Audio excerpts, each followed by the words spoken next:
Okay.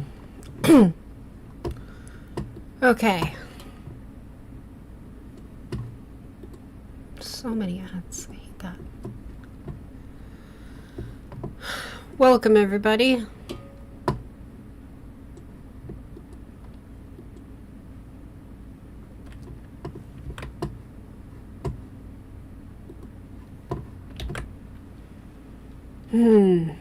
It's been a rough 24 hours. But let's start with some good news, I guess, if that's at all possible here. The Supreme Court has been at risk of considering a case that would potentially overturn same-sex marriage, which, as a lesbian, is important to me, and I want to keep the possibility of. I want to marry my partner, and we've had to have serious, terrifying talks no one should have to have about whether or not we'd have to maybe just like rush getting married, even just in a courthouse or something, and not have a good wedding, just so we could secure like legal marriage while we still could. That's terrifying. No one should have to try and plan their life around that. And it was a big deal for me and my family. And luckily, the Supreme Court has rejected the call to take this case.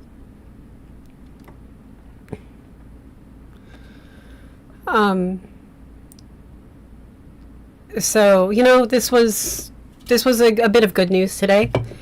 The weird lady whose case this was, Kim Davis, it was her job to like give out marriage licenses, and she was refusing them to gay couples, which was like illegal. That's like why I went to court and became a thing. She's it disagreed with her religious beliefs, but really, Kim Davis was divorced like 3 times. Like, she's just a jealous, spiteful weirdo. And I'm glad that her case was rejected, even though like gay marriage is codified into law. It should not be going away. With the overturning of Roe v. Wade, there is real terror that, like, even something that's considered Supreme Court precedent, and the interpretations of courts are supposed to be considered consistent and precedent, and then if people don't like the laws, they can change them. There was a real fear, but luckily, like, gay marriage is safer now, which is good. Even Republican agendas, know that overturning gay marriage is not popular, which is good, which is like something, it has about 2/3 support now among Republicans. It is dropping, unfortunately, but they know that it's like a bad play politically. It's poisonous. There's no reason why the government should be stepping in, why any government should be stepping in and like telling people they can't get married. That's just weird. So luckily, I think this is secured for now. And that's a bit of good news. Now, though, I would really... Yeah, why would they want to overturn this? I don't know. It was weird. It was just like, it's a case, right? It's the one lady with the case, and then was getting, like... She was just pushing it through and trying to escalate it. And the Supreme Court said, no, we're not going to take a look at this, which is good. So, a bit of good news there. Now, the main thing is the shutdown. There was some weird updates late last night, like midnight, late last night, with the shutdown. There were some moderate Democrats who went in to negotiate with Republicans, and people are worried, who's it going to be, who's going to fold? And we got a list of 8 senators who voted with Republicans to try and end the shutdown or come to a deal. That will have to go to the House, of course, but there's more votes, Republican votes in the House. Chuck Schumer was not, surprisingly, everyone was thinking, oh, Chuck Schumer is going to be one of the people to fold. It was not Chuck Schumer who actually folded on the shutdown. It was, however, 7 moderate Senate Democrats, including like John Fetterman, who's worthless, and an independent. However, the rumor is, what's alleged is that this deal was done with the blessing of Chuck Schumer, or like he helped kind of quietly orchestrate it, and even though he voted against it. I have someone in YouTube chat that, yeah, tell Chuck, please check us out in the chat. No, I have literally like contacted Chuck Schumer's office. They don't fold. Like I have. I've also contacted my representatives, which you should as well. Contact your senators and ask for Chuck Schumer to step down. Like, say like what they're doing to support Chuck Schumer stepping down and like calling for new leadership in the Democratic Senate. Oh yeah, Dylan. Yeah, David Hogg's idea to primary Democrats with young progressives. That is happening, and that is happening. It's starting to happen. We're seeing it. It's great.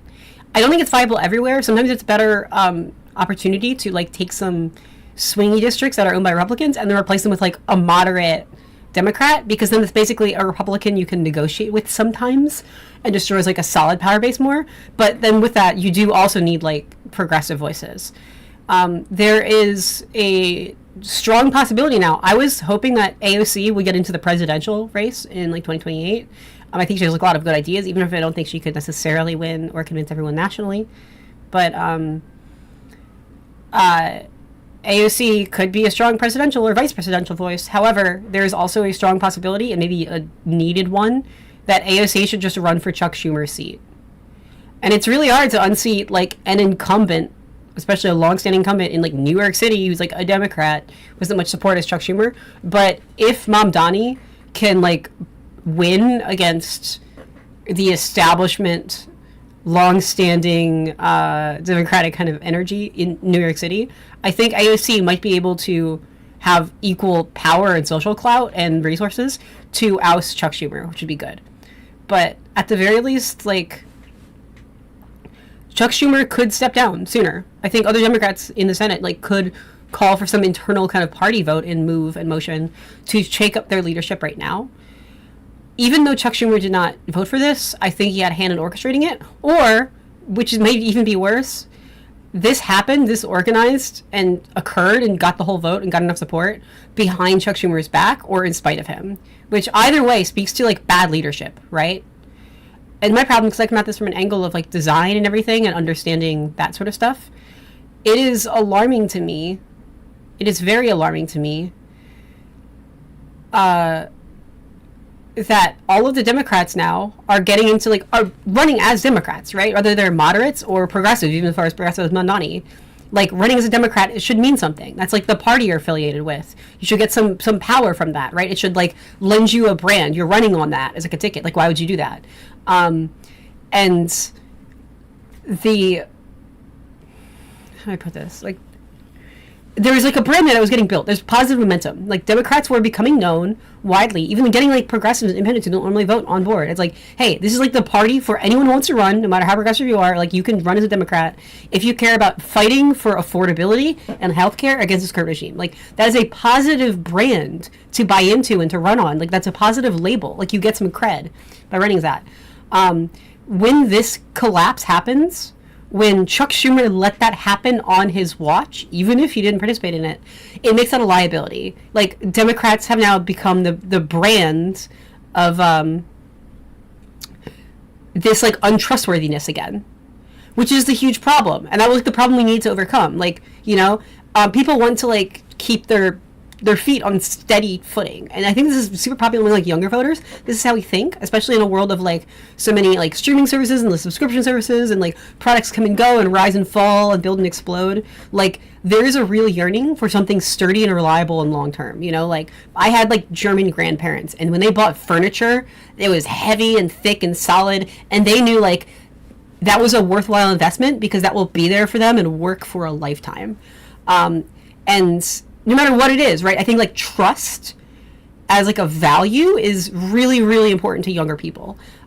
Even like, I think younger voters see this everywhere, and like even like younger consumers, right? This isn't just about politics, it's about like any brand we interact with. There are lots of moral reasons to oppose pretty much any like brand or corporation or product, but things like Amazon, ethically really bad, but still I know a lot of people who will sometimes like still buy from Amazon or whatever because it's reliable, it's guaranteed. Like, they have that solid experience and customer support and like a quick turnaround, and you can trust in that. As opposed to something that's like a bit more weird, like buying from someone's like Etsy shop. You know, you don't know how it could go, things mess up. And like, even though in spite of other issues, like, it's such a high priority to have that like guaranteed trust and long-term investment, which is great.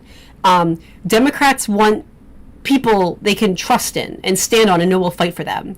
People will vote for Republicans who are openly evil, but it's an evil they know, it's an evil they're promising up front, and it's an evil you know they will deliver on. Weirdly, it's like a moral, like psychological kind of thing. Even if you have other values and stuff, people will put this sense of like trust in what you know you're getting above everything else. And people can be aware of that. Like, it feels like almost dissonant, but it's just like how we psychologically prioritize things. We can work around a situation that we understand and can kind of anchor ourselves to. And so what this Democrat like treachery has done here is it's awful. Like, it's jeopardized a lot of that. It's scary. And it's hard to get people's buy-in. So then we're like, you know, there's a lot of trust that needs to be earned back. And this makes it all kind of feel like wishy-washy. And you don't really know. Like, there is this unreliability. Especially when it comes to something like what the Democratic Party is winning on, like, which is like, you know, you need food, you need shelter, you need medicine that needs to be affordable. Like, these are very, very essential, like, low hierarchy of needs, important life or death kinds of things, where there's huge gains if you're like the person who's going to deliver that. I think these are hitting more successfully than even stuff like student debt relief, which I also think is great, but like that's, you know, not as life or death a concern compared to like food and shelter. There's huge gains to be had if you can be trusted on those things, but there's also huge losses to be had if you're like, hey, if you care about your food and shelter and medicine and healthcare, like, I promise you, you need to vote for me, and then you give up on that, or like can be flaky on that, or flip on that. That's terrifying, and it's associating this distrustful fear and danger and risk into like these really, really important fundamental things. And that is a big, big, big problem. It's embarrassing. John Ossoff, and it's not just like a moderate versus progressive thing too. John Ossoff is in Georgia, like won in I think 2018, so is going to be up for re-election. No, was it 2020? Maybe 2020. Whatever it was. But John Ossoff is coming up for re-election. Is in one of the most vulnerable. It was unlikely for a Democrat to win there from Georgia, but won anyway. And that's great. But that is like considered one of the most vulnerable Democrat seats. It was lucky we got it. And that is not a person who voted for this. People were worried he might be because he has Republican constituents and stuff he needs to represent. But no, like, stood strong, right? And it's important in an area where Democrats do not have a lot of trust or, like, you know, it's assumed acceptance. You need to earn that trust. And it is terrifying to me that they would jeopardize this in this way, because John Ossoff did not vote for this, but is going to be the one held to answer for this. A lot of Democrats now are going to go into, like, family holidays with like extended relatives and like, you know, MAGA friends, family, people who are not super politically like informed, even if they're engaged or opinionated, and like this is going to be known as like the Schumer shutdown, right? There was a whole narrative like, no, like Democrats are standing up and fighting for something. Republicans accept this anytime, but they're holding healthcare over people's heads. The response was like, no, we're fighting for healthcare. That's important. That's worth it. Republicans got this at any time. Now that Democrats cave anyway, and that's what's known, it's like, what was the point? What was the pain for? There's nothing to be gained from this. So then it may as well not have happened. So this flips from like a major like plus side or like a worthy long-term battle into a downside. That is really, really hard to justify right now. I don't think air travel is worth giving up a healthcare fight. Air travel, frankly, is not life or death. Chat, yeah. Yeah, I don't like Amazon too. Yeah, they're like way too much money. We need to like tax that. But yeah, so even though I think Chuck Schumer has failed as a leader. Chuck Schumer has failed as a leader to provide this like solid, trustworthy brand that, how do I put this? It's not just about any material thing right now. It's about this long-term brand image of like trust and reliability that people could vote for and support for. Like, what are you, as like a person who might have like voted for even like Madani, like, you know, it took a lot of trust to earn, especially younger progressive people, to come out and actually vote for something. What are you like? What are we supposed to say on their behalf to defend that or advocate that or brag for what we support or why? What's the defense here? Like, do they know what the Democrat means as a word? I think it's frankly a power structure of like old, out of touch establishment people who are being replaced by new people who actually care, because that's the most logical power structure to take for that, as opposed to like building an independent system from scratch. I don't think you need to do that when there's like an outdated power structure nationally organized, already set up for the taking, for whoever has the best ideas and is open to the best ideas and has generally good intentions, even if it has weak ideas and weak leaders, who will then be receptive to stronger ideas and stronger new leaders. And it's so deeply frustrating to me that they would give that up, because that's now like harmed the brand that all of these people are running on, and it's like ruined that foundation. It's effectively sabotage. I don't understand it. Like Virginia, I kind of understand. It's about like the federal workers who were laid off, because a lot of them are in Virginia, but some of these other people, like Nevada, I don't know what Nevada's deal is. And like just for the chance of a vote in December, I don't know. I don't think there ever really was like a clear necessarily path to having the ACA subsidies permanently restored. I don't even think we should have a healthcare system that's relying on out-of-control healthcare costs and then subsidies after the fact for that. I think that's a Band-Aid fix, and it's a bad one. We need like actual reforms. But it was like enough to, keep people by. And I'm worried right now by giving that up. I don't know what we have. I really don't know what we have. I don't know how any of this is supposed to work. And it's... I'm sorry, I'm just filing out. It's crazy. Yeah, like, it's all this pain for nothing. It's all this pain for nothing. Now it's just been extra harm for nothing. There is still a hope that if the Republican healthcare system just gets bad and it's just left like that, we can still roast that and blame it on Republicans. But now Democrats just feel more responsible for it. Like, it feels more consensual than it needed to be. No, I absolutely think, like, progressives should challenge moderates at every opportunity, that it's, like, viable and makes sense to do so. And I think the master overall shared brand needs to be one of trustworthiness and fighting for, like, affordability, common sense policies. Whatever that looks like pro-working class, pro-affordability on basic needs stuff. Like healthcare, which is a solid Democrat issue, but also, like, housing. Whether that's rent freezes, whether that's, like, building more housing, which is, frankly, the best way to do it. Can be all of that. And so that will depend on the community. Like, free buses works in, like, a progressive city. In a rural area, it may just be, like, job creation, like in the Rust Belt. But those are all, like, sharing a common brand of affordability and common sense values. But, like, I think that AOC just needs to primary Schumer now. Schumer should step down. Schumer has failed.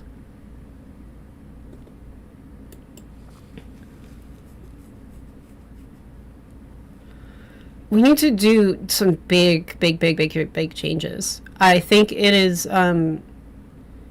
very interesting to see even figures like Pete Buttigieg, who's, like, more moderate, but Pete Buttigieg has not gotten a new job since leaving office with the turnover of the administration. Pete Buttigieg has gone on Fox News a lot, and Pete Buttigieg might be queuing up for presidential run or something, but, like, he's basically a guy who's informed and knows how some of this stuff works, saw it in, like, transportation, which is kind of a sub-politicized, boring infrastructure, but, like, lots of projects, lots of actual governing happens when you, like, are Secretary of Transportation.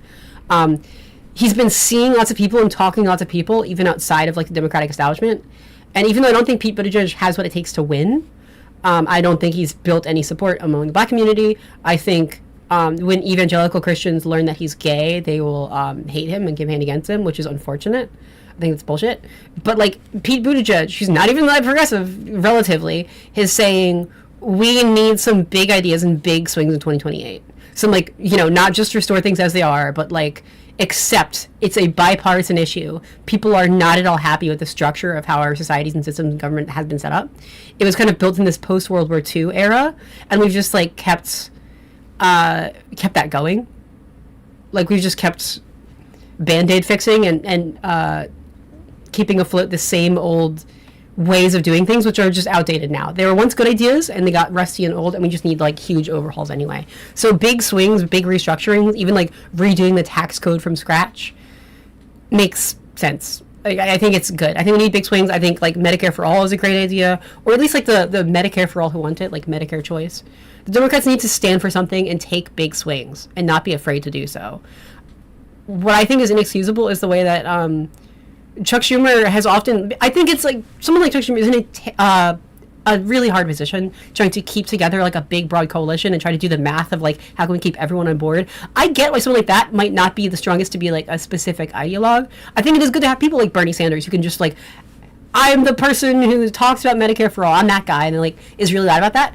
I think you don't necessarily want that to be the central party leader. I think it's good to have a place for all of those voices and let people have those kinds of brands, even if they're not controversial among everyone. Like it's good to be able to support all that. But Chuck Schumer has given up on like any, supporting any more ideological like progressive messaging or big, strong, controversial takes for the sake of keeping the party together and party unity. But still, the moderates betrayed him, and like the moderates kind of fell out underneath, and that's what sucks. Like it was worth nothing. So may as well be more progressive now, right? Like may as well lean in because he can't keep the floor on board. Part of it also is going to be like running, more progressives in establishment seats and running more even moderate Dems in some Republican seats. So even if like some moderate Democrats are going to be assholes and turn and flip and like not support things, you should have more options to choose from. They don't have that bargaining power. Like the problem with like Senator Manchin a few years ago, who's like I think from West Virginia or something, or like Kentucky, like some like super red area that a Democrat should not win. He won and was like kind of a conservative sometimes, but would vote with Democrats sometimes. It was frustrating because he was like the singular vote who could sink lots of progressive things. But the problem wasn't necessarily that he was like that, because that was really the best case scenario for that area. The problem was he was the only ones we had all the bargaining power. If there were like 3 more of them, it would be okay, I think. But yeah, like it would cut all that bargaining power down. But I mean, now we're kind of screwed, because how are we supposed to even have more moderates like that if there's no trust in the brand? I mean, even if someone was like pretty kind of moderate, maybe even slightly conservative, the pitch would be, hey, you should run as a Democrat because, we support common sense affordability type stuff, and we have lots of like momentum and some bills in progress that you could kind of get on board with and take credit for. Even be maybe a bit of a heel, like, oh, I don't know if this is too far, and then like still take credit for the good stuff. That was kind of the pitch. You could get lots of Democrats running on board, whether they're super progressive or super moderate, but to support this large affordability healthcare agenda. It makes so much sense. I hope for moderates in places where it's otherwise going to be a conservative. I think like a moderate is like a step up that can hold that power and stop like the backslide of places into like deep red. Yeah. But where progressives can win, progressives should be run. And then they become the voice, right? Like, I think the whole kind of party divide right now in Congress needs to be turned into a bunch of moderate Democrats and then a bunch of progressive Democrats instead of, like, not enough progressives to win anything, and then some moderates, and then a bunch of radical right Republicans. I think we need to, like, pull in the Overton window from the right. Because as soon as you do that, then you just have, like, moderate kind of centrist-y Democrats tend to be weaker and less ideological, and then it gives these stronger progressives more power to push. By a lot. Because then they become the strongest voices in the room, and you don't need to compromise with, like, the lowest common denominator.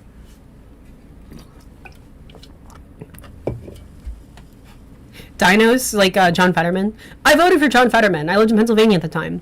Because Fetterman was the best case scenario, because the alternative was Dr. Oz. Fetterman has brain damage. Fetterman has horrible mental health problems caused by an accident, and then resulting spiraling, and then not getting the care he needs. Fetterman is not going to win again. Fetterman is a huge POS. I don't regret my vote because it's better than Dr. Oz, carpetbagger. Yeah, but John Fetterman flipped. Like, that was a huge problem.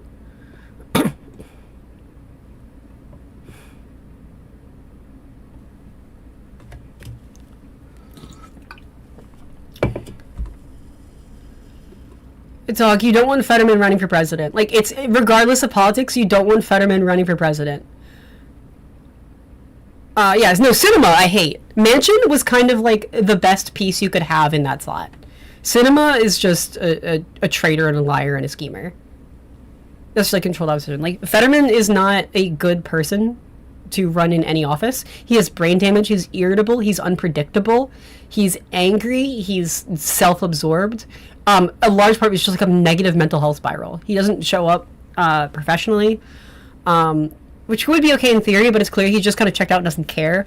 Fetterman is like blown off his duties and just not shown up or voted on anything. Like, the dude needs to go. I've sent him a lot of hate mail.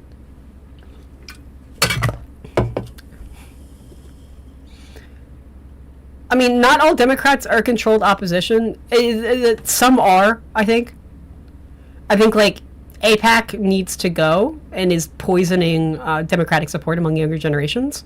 I think even, honestly, candidates who take money from AIPAC are still thinking in terms of an old politics. We're thinking of, oh, I need all these campaign contributions because that's what I turn into ads that I run on TV, and I need to spend lots of money on that, and then I get support and votes from that.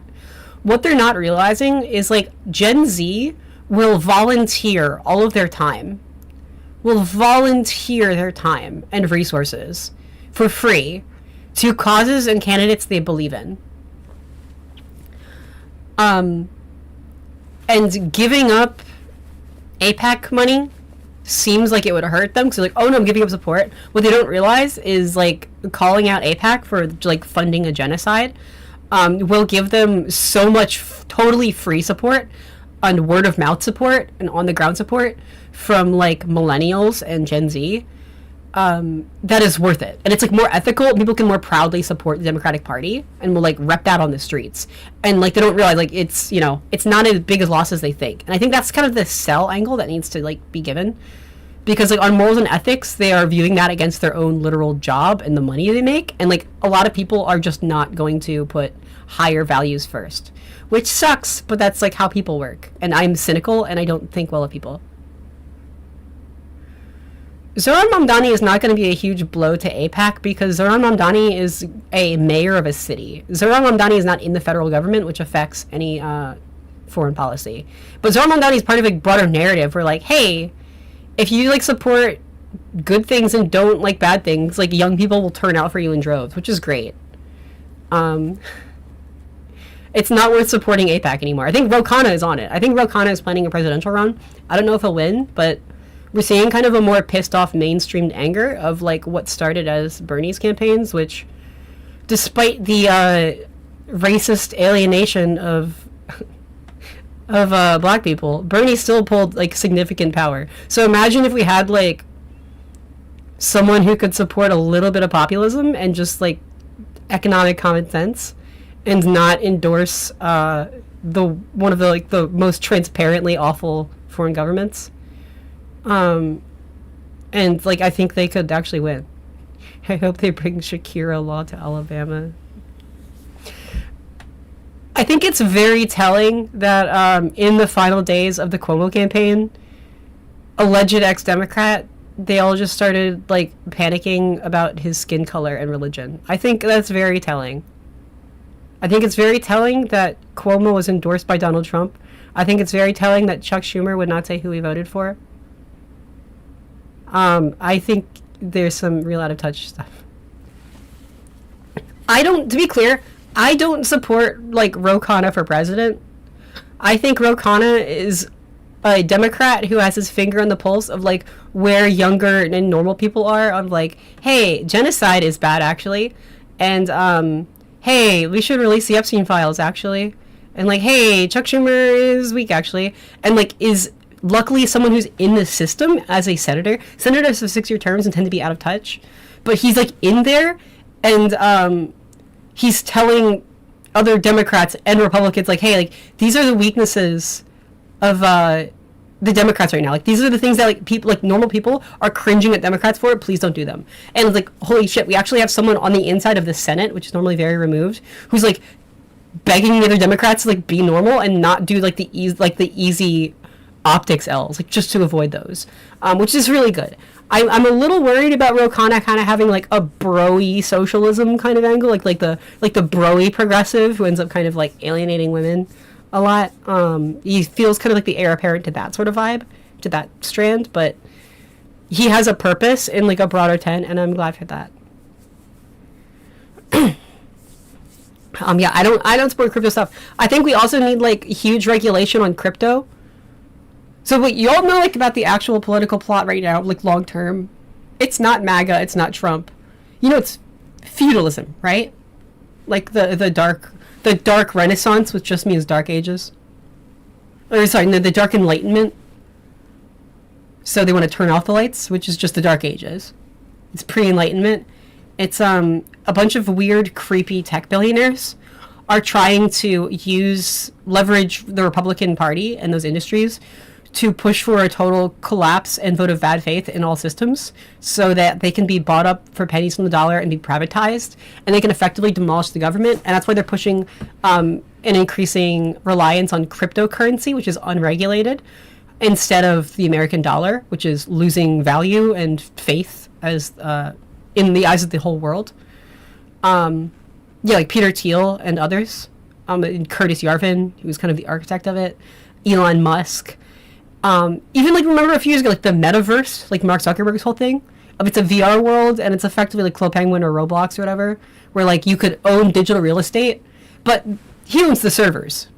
That's feudalism. Like he's the lord, and you can be like a peasant farmer within his kingdom, and that's kind of like what they're actually going for, which is why these people cannot be allowed into power. Luckily, though, they have no social skills, and they are all heavily dependent upon the Republican establishment to like carry them there.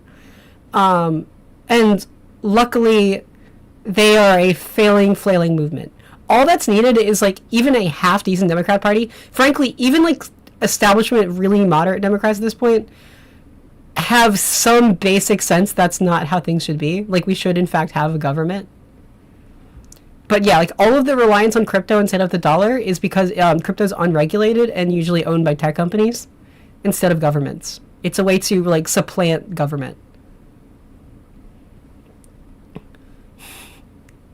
Yeah, people buy Fortnite skins, but like also, your life isn't in Fortnite. Like they want to force kind of a Ready Player One thing, because if the land switches from actual land owned by a country to like digital land owned by them, where they strictly control supply and demand, and they own the currency, and they own, like, they have admin privileges, they become god kings. That's the actual plan here.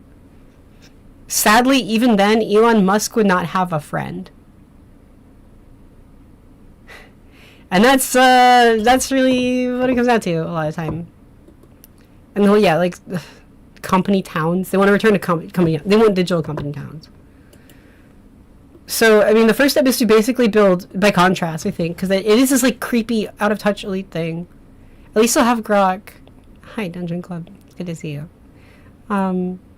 Yeah, Elon Musk has Grok, and then there's like now like the sexy girl version of Grok they're working on, which is literally based on the psycho girlfriend from Death Note, which means that Elon Musk sees himself as Light from Death Note.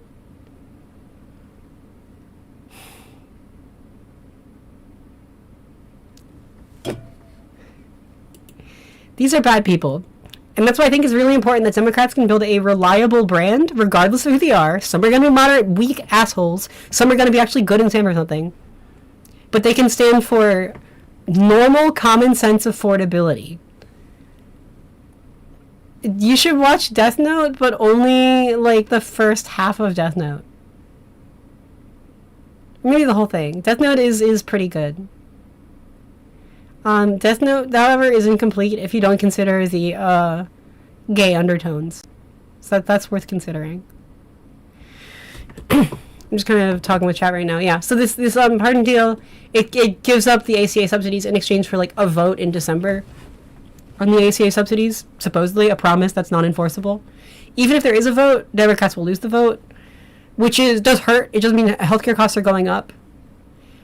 The one potential upside is that Republicans getting what they want with healthcare will give them a disastrous year leading up to midterms, a year of pain, which could be good, but that's like really macabre, I mean, we've weighed like the pros and cons, even during the shutdown, like it's short-term pain for long-term gain, like with SNAP benefits. However, there are emergency funds for SNAP. There's like state-level support for SNAP.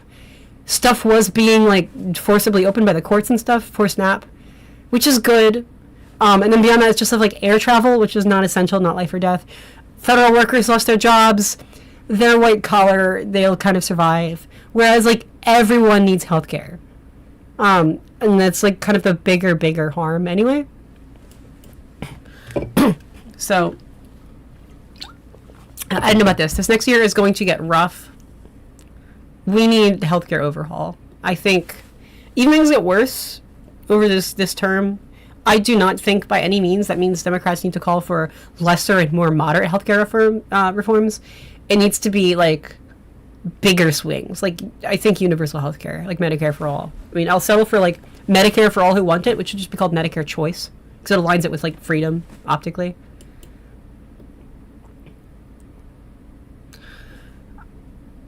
What does the brand stand for then? Yeah, I mean, also, like, I talk about Democrats as a brand a lot because they come from, like, a design background, and, like, that's kind of how I'm seeing things, like, psychologically. Like, that's how it's working.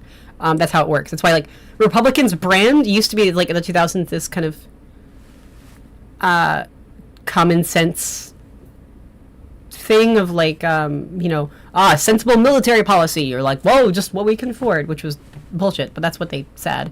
Versus Democrats were like, oh, compassionate. And compassionate doesn't work because not every Democrat candidate can be compassionate. Some people are just colder, which is okay. And also, being nice or compassionate can be understood as a value, but when that's put up against, yeah, that would be the nice thing to do, is help people, but that feels like naive and emotional compared to this like herd common sense kind of thing of like what we can afford, or like, well, war is war and it sucks. Obviously we like world peace, but like we gotta fight a war. It's like practical. That was like a losing image. I think affordability is still a good enough of a brand. It can mean different things in different places, but it's this overall value, and I think what brings it together, it should be like a healthcare plan. It should be a healthcare plan. Healthcare is an issue that people trust Democrats more on. Economy used to be trusted by Republicans way more, but now that's actually a toss-up, and I think Democrats can really just take that and run with that, and they really, really, really should, in light of the recent election success, and in light of how terrible Republican governance actually is. They got what they wanted, and now we're seeing that.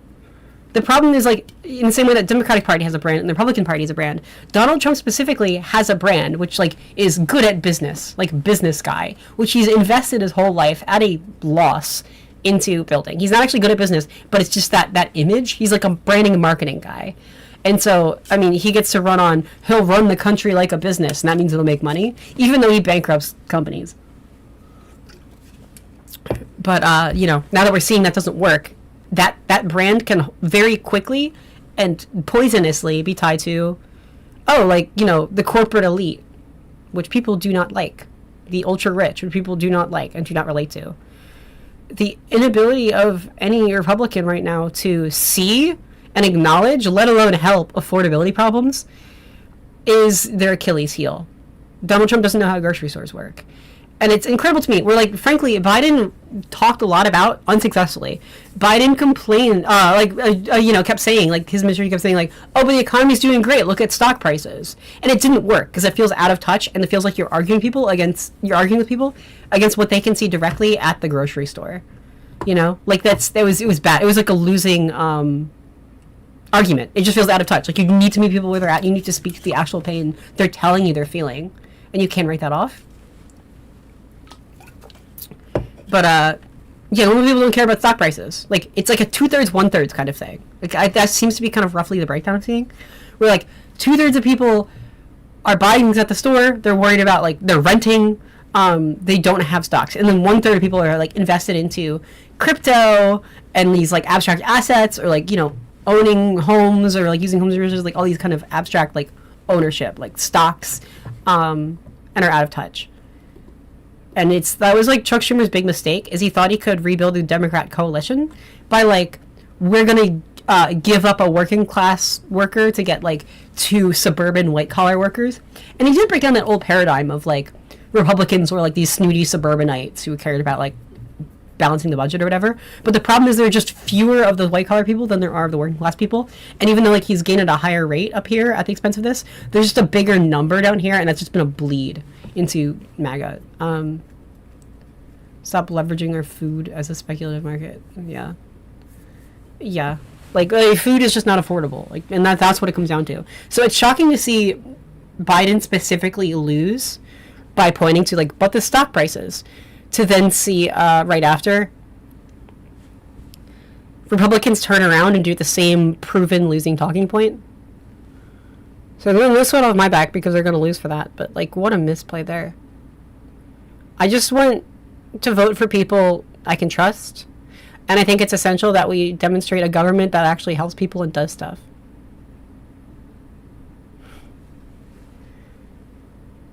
Like, our whole economy right now is just held up by, like, a few tech companies kind of circle jerking. While people suffer. People are actually really seriously suffering, and it's bad, and I hate it.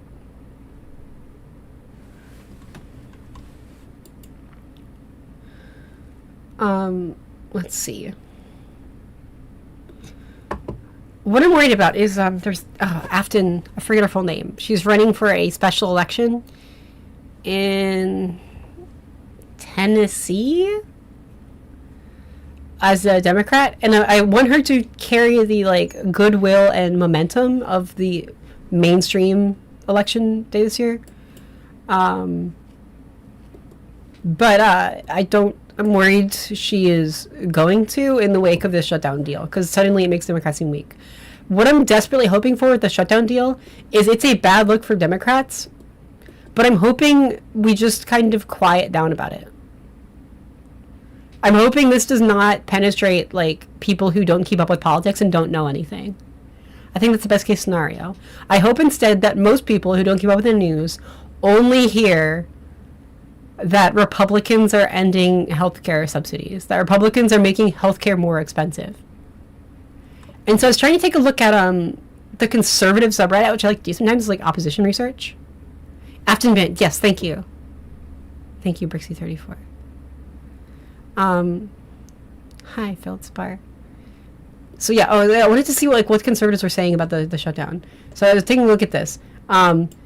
They're blaming Chuck Schumer, and this is why I think the way out of this might be to let Chuck Schumer take the fall. I think Chuck Schumer should resign just to keep the internal party base like still confident and positive. I think would be really good. To like blame Chuck Schumer for this like party split and then oust him to rebuild that sense of party trust, I think would be essential. Also to outsiders like Republicans, because now the shutdown seemed to be for nothing, and now there is some validity to that argument. I hope we can all just maybe join the conservatives and just be like, yeah, that was Chuck Schumer specifically and no one else, and then save the broader party brand. Yeah, like there was a weird picture of Chuck Schumer. Sometimes he looks like really serious, sometimes he looks like a big dork. Thank you, Lightfoot, for the popular arrow. Yeah, like, I mean, to be honest, I was skeptical about Chuck Schumer staying as a leader after the election day, when he made it clear, like, he wasn't saying who he's voting for. So you think, oh, he's not supporting Zoran Mondani, who's the Democratic candidate, who Hakeem Jeffries endorsed, which I know is late, but that's typically when, like, that kind of government gets involved in endorsing people. When Donald Trump endorsed Cuomo, when, like, the vibe was all there, when Zoran Mondani already won the primary. To me, that's a point where it's showing, like, okay, here's, like, the pulse of the party right now. Get on board, lead that party. The fact that Schumer wouldn't say who he voted for, to me, was a red flag, where he's no longer keeping a Big Tent together. He's taking a stand against the flow of the Big Tent, which is, like, okay, he's just wrong. Like, in as far as, like, you know, what he thinks his party is, or where it's at, or what's going to happen, he's making wrong predictive guesses about what his party actually wants, which to me is just a red flag, like objectively. I don't care what it is. It's not even like taking a political stance. Like, he's out of touch. He was measurably out of touch. The implication to me was that he voted for Cuomo, or he was like okay with Cuomo. Controlled opposition maybe, but like not even effective at anything. I have not seen that post. Yeah, I bet he voted Cuomo, and it's like that's concerning me. It was like, hey, wait a minute, you're not aligned with who your party chose. You're backing against your party. You're not supporting your party. You're backing who Trump chose. You are really out of touch. And that's a huge danger. Chuck Schumer runs everything. Yeah, people want wider rationale and blame Chuck Schumer. Yeah, if he's a good leader, if he's a good manager at all, he should go down with this ship. He should go down the ship. He should take responsibility for like failing to build a coalition of the party. He's just out of touch. He lost, and even though he didn't vote for this specifically, he orchestrated or he was blessing to this deal, and he's, I guess, maybe thinking people will just blame those Democrats, which is like ridiculous. It's his fault. It's his leader. It happened on his watch. The DNC and the House Democrats, who are neither of which super progressive organizations, also condemned this deal, which is really, really, really telling to me. Like, this is failed leadership. Even like the earlier shutdown risk earlier this year, Cuomo folded, and people were pissed. Like, clearly he's like undermining strategy and just giving up. Schumer runs everything because he imagines this idea of like a family, like of a typical like average like suburban nuclear family that he thinks he's governing for. And he's like built up this lore in his head. That is honestly in its own a good idea. Those are called like user personas. Lots of companies and products use them. I use them in my design work all the time. I've used them in like companies and teams, make recommendations based on that. Because people don't think in terms of numbers or surveys or studies or statistics. That's really hard and it doesn't mean much. And to be able to synthesize that into like, here's like we just need to think about these like 1 to 5 people who are representative of that data is really effective synthesis to not only talk to other people, but to like get yourself mentally and emotionally clear on board and to have an understanding of that. Like, it works better. You work better if you're thinking in terms of people rather than numbers. And you're just like, look, I just need to make decisions that will make those like few people happy. That is a good idea. However, Chuck Schumer's idea of who he thinks he's governing for, what this family is and what they value, is out of touch. And the danger now is because he's built up this imaginary friend idea in his head, he thinks he's representing specific people, so he has the higher level of emotional investment as if he's doing things for people. But that person is not who his base actually is anymore. What he doesn't realize is this family he's imagining he's running for, like the Baileys, he calls them, are Trump voters and have been for years. Like, you know, there's like a mother, father, like a son and daughter, right? The father is like addicted to Fox News and like is just a racist and hates immigrants. The mom is like deep in like a kind of religious health nut rabbit hole by now, and like the son in his like made up nuclear family at this point, frankly, would have sexually assaulted a girl in college. That's like who this family is, like where they've gone, like the media frame, right? Because they've not been given strong leadership or direction in anything. So he's just wrong. He's out of touch. Like, not voting for Mamdani, not endorsing Mamdani, he's out of touch. He doesn't understand who he's representing anymore. He totally could have been good in the 90s or something. I don't know. But, like, who he thinks he is, who his base is, what he's doing, he's incorrect. He's factually incorrect. And nothing that happens should be a surprise. I'm really over Mamdani too. I think Mamdani will fuck around and find out. I think some of his ideas will work. I think some of his ideas will not work. I think some of his ideas will, be allowed to happen. Some of his ideas will get blocked because he doesn't have like a strong kind of legal background in like what's actually allowed. He doesn't have like strong, inroads. But that's fine. What Mamdani successfully conveyed himself as, it's not that Democrats need to win everything. It's not that Democrats need to be afraid of taking risks. It's that Democrats need to be caught trying. Get caught trying.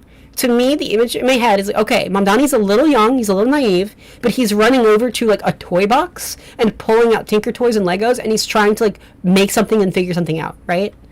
And when something gets blocked or doesn't work, I have total faith that Mamdani will do one of two things.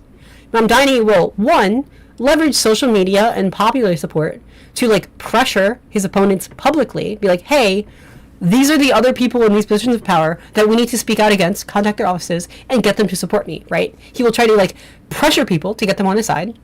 Or two, Mamdani will find out something doesn't work, he'll get frustrated, and then he'll try coming up with something else to achieve the same goal, which is good. He's caught trying, and we believe he will try. That is a good problem to have. What a lot of senators especially do, because they have longer terms and they're less accountable to elections, they're petrified of trying anything and they will not do much or govern much.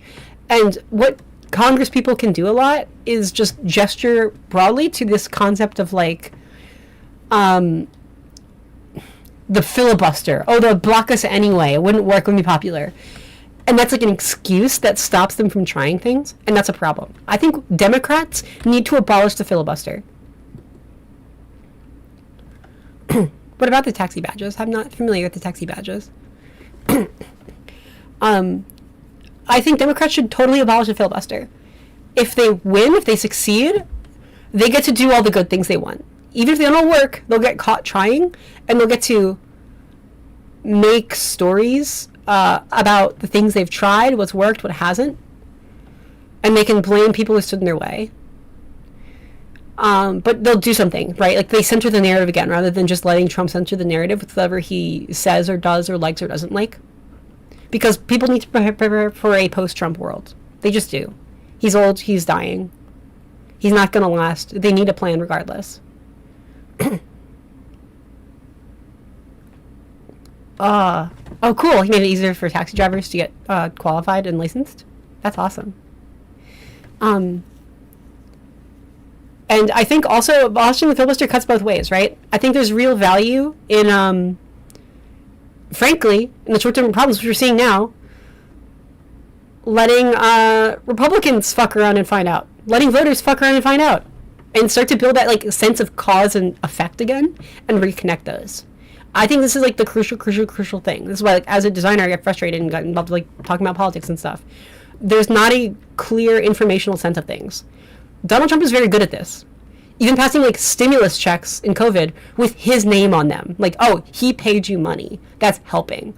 I don't think it was necessarily a great idea long term. Right now, we're still dealing with the effects of, like, the massive inflation and price hikes that, like, stumbled from that. You know, like, oops, in retrospect, I don't know. Maybe it had some pros and some cons. But, like, that was such a clear image of what he actually did. And that's why right now, with the tariffs, to save face on tariff policy, Donald Trump is saying, let's give a check to everybody and say this was because of the tariffs. That is so good if you're a low information voter, of understanding, like, building a sense in your brain of cause and effect, who did what happened, and what were the consequences of that. That is how you, like, win that conceptually in your head. Democrats are so bad at that. Even under Joe Biden, lots of, like, Joe Biden's big wins are complicated, esoteric infrastructure policy with a series of projects that are not specifically named or visualized or pointed to that will take many years to fully implement. And if you've noticed, if you looked around, even some of those projects that do get completed during Trump's time in office, they've put up a sign by those projects saying Donald Trump did it, crediting Donald Trump. Democrats need to run on abolishing the filibuster, statehood for DC and Puerto Rico, you know, whatever they can to just make things super hyper democratically accountable. Thank you for the 5 donuts. And then Democrats need to start doing stuff and make it very clear, and every policy they do, whether it's complicated or simple, needs to be a clear, specific narrative of what it is, and it needs to happen during the term. We need to build cause and effect again. Tie that together. Every bad thing that's happening right now, people know who to blame. This is the downside of Republicans and Donald Trump bragging so loudly about everything they did, about these tariffs. Oh, this is what we're going to do for the economy. We're going to tariff it. And now the economy is bad. And even though they're trying to blame Biden, that's not taking as well as it used to, because everyone knows this is about the tariffs. Like, the tariffs affected this. There are other factors in that. There's a lot of other complicated factors. Still, like, the shocks of, like, post-COVID economy and things like that. Like, you know, even Biden trying to, like, right the ship, like, was like a plane that was going down. It takes a lot of, like, long-term effort to kind of pull that up and fix that. It still sucks. Like, it sucks. Every economy got worse. It sucks. Every incumbent party got trashed because of it, because it sucks. It just does.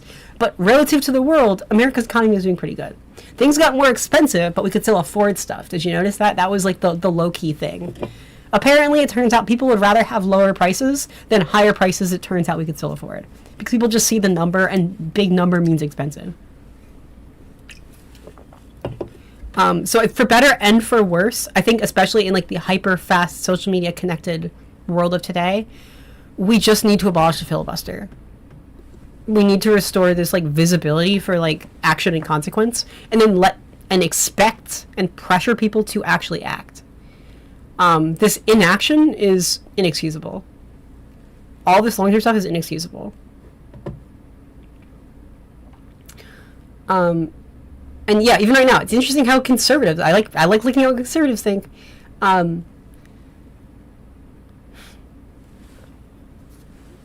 It's interesting how they're just blaming Chuck Schumer, and I think that's maybe the way to do it. Well, the chance of abolishing the filibuster. Okay, to abolish filibuster, they just need a majority, which they could do. It's the nuclear option. They're scared of doing it in the same way, like we talk about, like, oh, don't obey fascists in advance, don't comply in advance, because like bad things could happen. They're worried about abolishing the filibuster because that gives power to both sides if the other side wins an election. And you can't like undo that. They're worried about abolishing the filibuster. That's like the nuclear option, because then they're worried that they know Democrats are going to kick their butts in the midterms and they're going to lose it, and they're going to give all that power to Democrats. So it could be abolished. Everyone's just scared because they're worried about the long-term consequences of letting the other person have it. Trump is advocating for this right now because he wants to do more bad damaging stuff. And I think it's good right now that Republicans are psyching themselves out and refusing to, and they're scared to. And I think they should. However, I think regardless, as soon in 2026, as Democrats win a majority, abolish the filibuster and then just start passing stuff. Even if it all gets vetoed, make a news story each week about like, hey, Democrats have passed a really good healthcare policy, and then Trump said no. Hey, we have a really good healthcare policy, and Trump said no. And just keep pushing that. Yeah, there's also this there's this weird thing too about like bipartisanship as a virtue is not necessarily virtuous, I believe. I think it's weird. Democracy as a virtue doesn't really work. I think it's weird. These are older school politics ways of thinking. These are like appealing to the virtue in systems not demonstrated in the lifetime of younger voters. And here's what getting rid of the filibuster would do when Democrats have power. I think Democrats should really, really, really shoot for a trifecta in 2028. I think that's possible. I think that's doable. I think we all need to get on the streets and vote. 2028.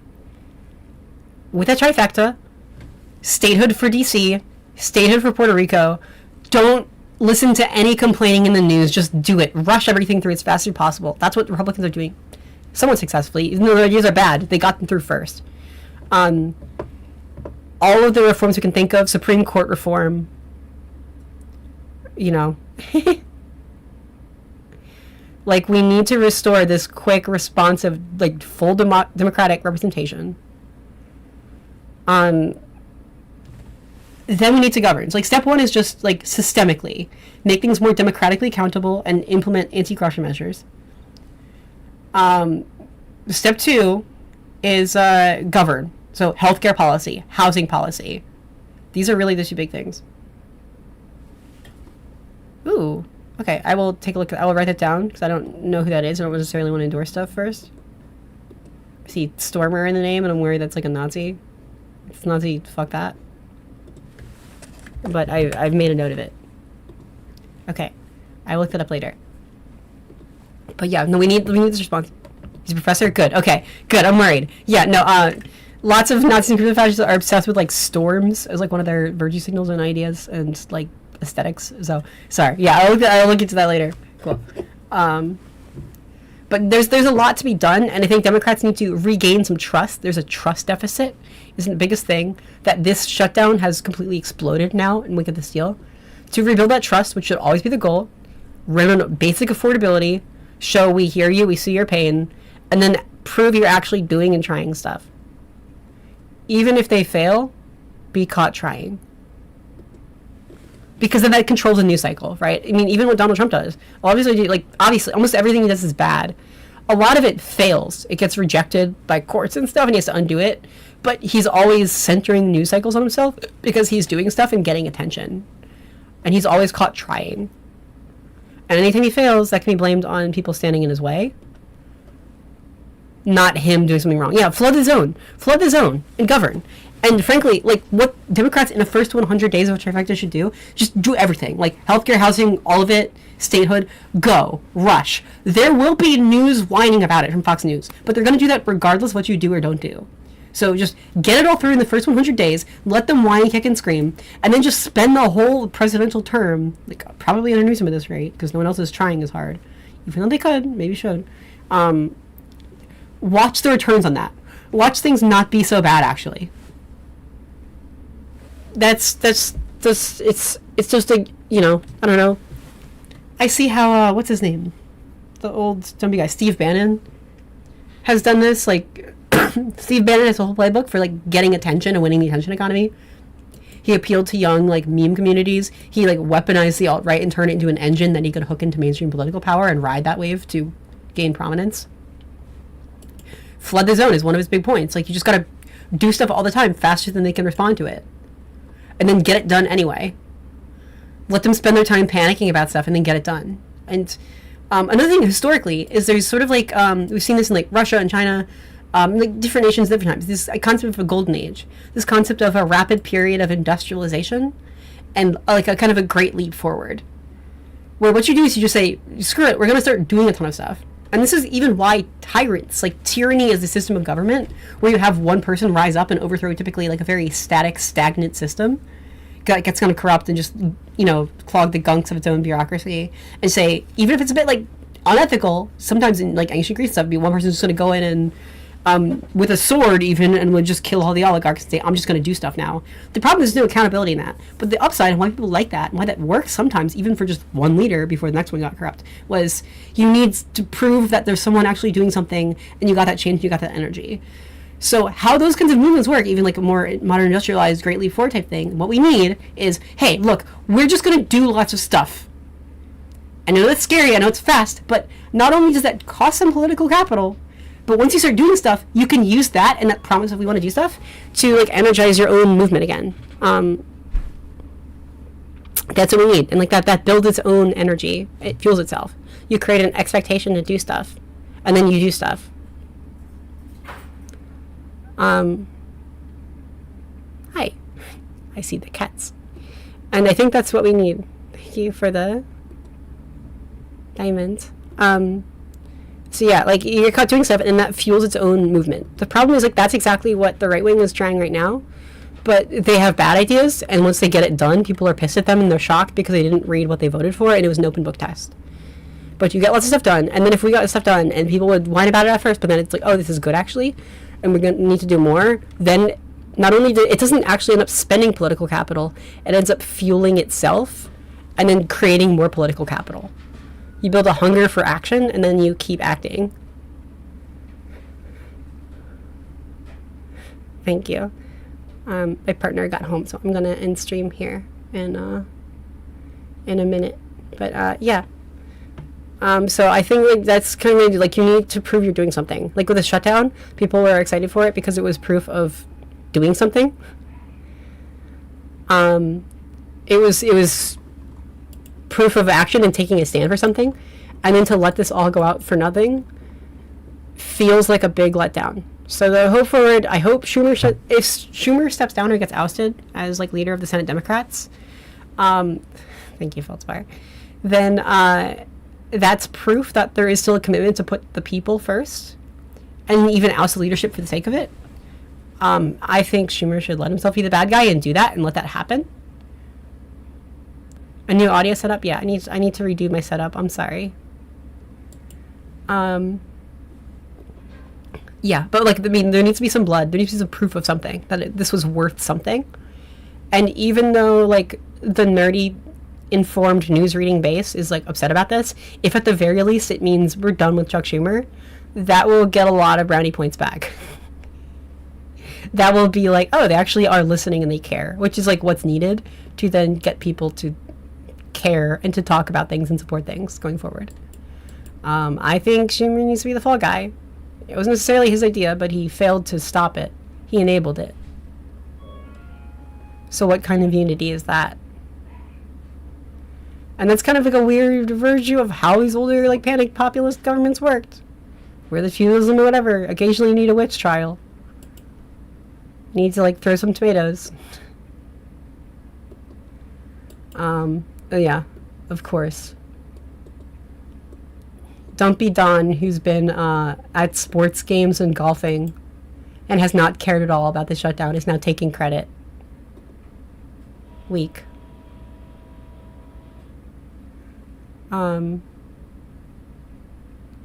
Yeah, so thanks. I'm gonna go. Thanks. I'll work on improving my setup and I will stream more tomorrow. TikToks if there's updates. Thank you so much for being here. Goodbye.